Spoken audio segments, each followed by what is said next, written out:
So bagong lahat, magpapasko na, ubos na yung 13-month. Naglaban naman ang unang beses ang dalawang best rookies ngayong season, si BJ Edgecombe at si Cooper Flagg. Kinonsider na maganda ang future ng NBA dahil sa dalawang player na to. Potential rivalry ang dalawang player na kinonsider na modern Larry Bird at Magic Johnson. Pero malayo At saka hindi nila mapopromote yun na next rivalry. Si BJ Edgecombe, biglang naiba niya yung landscape ng Philadelphia. Parang hindi na pinapansin ngayon si Embiid kahit hindi na siya nakakalaro. Nasa 11 games pa lang si Embiid na meron 20 points per game. Naabutan pa siya ni Paul George na meron ding 11 games. Nag-a-average pa si PG ng 16 points, 5 rebounds, 3 assists. Si Edgecombe naman merong best start ngayong taon sa mga rookies kumpara kay Flagg. Athletic na player na merong powerful play. Kaso biglang nag-hibernate itong second week ng NBA season. Pero siya pa rin ang number 3 rookie sa ngayon. Nag-a-average ng 16 points, 5 rebounds at 4 assists. Si Flagg naman ang merong slow start. Kaso unti-unti naman nakakabawi. Nasa 18 points, 6 rebounds at 3 assists per game na siya. Sinabi nga ng mga analyst, hindi pinopromote si Flagg bilang number 1 player ngayong taon para sa mga rookies at future player. Hindi tulad dati kay Wembanyama. Si Flagg ang youngest player na naka 42 points at 35 points. Kung magagawa ni Flagg na makascore ng 42 points sa Knicks sa Madison Square Garden sa January 20, dun talaga siya papansinin ng NBA. Si Steph, dun din nagsimula ang best career niya nang umiscore ng 54 points. Si James Harden naman 61 points. Si LeBron ang may highest points sa Madison Square Garden. Sa media appeal, tinalo pa siya ni Bronny. Ang pinaka-best rookie talaga ngayong taon si Con Nupel ng Hornets. Siya ang pinakamabilis na makakakuha ng 103-point shot na sa ngayon nasa 99 na siya. Kinulang lang siya ng isa versus Detroit.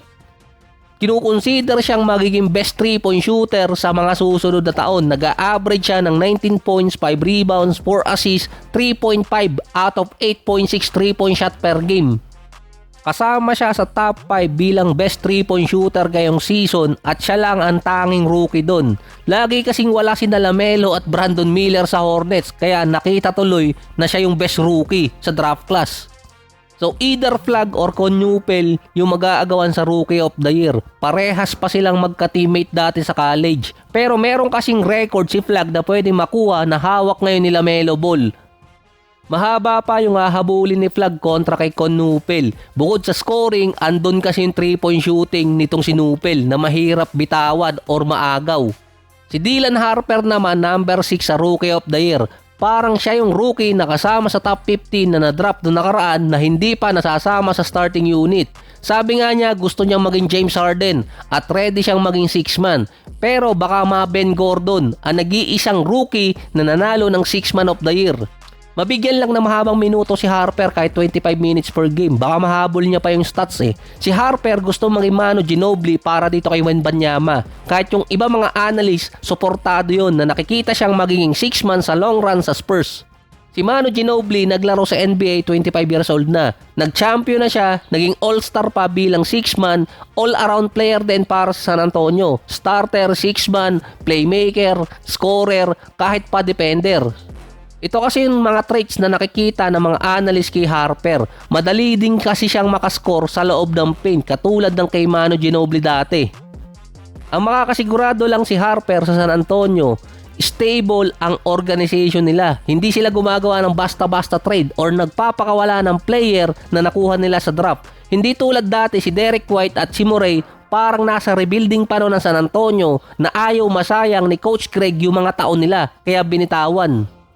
Ang tanging player talagang binitawan ng Spurs na kahit walang kapalit, yung nagpakita ng pet iguana sa female trainer nila. Nakalimutan ko ang pangalan nun Hindi nakatiis Biglang nilabas ang 100% ng tarugo.